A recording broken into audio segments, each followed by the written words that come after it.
Sachs, what are your thoughts on the government giving these type of subsidies to accelerate solar and EVs? The whole bill seems anachronistic. First of all, it's raising taxes by $739 billion at a time when we're entering a recession. I don't know any economist who thinks that tax increases help the economy. We just talked about how the economy is in a really tenuous position. So this is not the right medicine right now. Then you've got the fact that the vast majority of the spending in this bill goes to these, energy subsidies, which are they're not going to help the average person. There's very little money in this bill that helps the average working class person. These are basically handouts. There's basically pork barrel spending for Democratic Party donors and special interests. And like Freeberg, I think, just articulated very well, they're not necessary right now.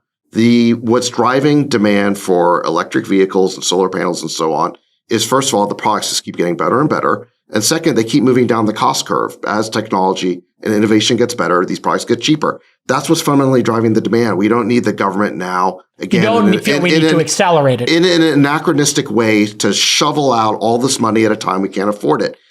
And look, I'm glad that $300 billion of the bill is supposedly going to deficit reduction. I hope those numbers actually materialize.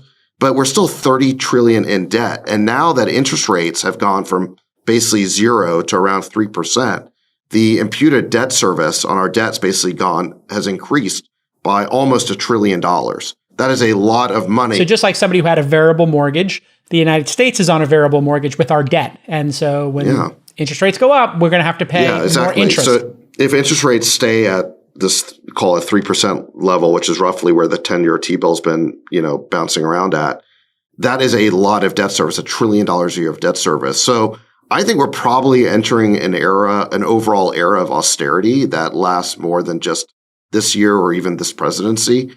And I think we'll look back at all of this wasteful spending, this last 10, 20 trillion of spending as money we didn't need to spend that we're going to be paying for a long time. So to be shoveling out another 300 billion plus of these programs, and once again, going to corporations and special interests, not to the average, person who needs it, it's just so irresponsible.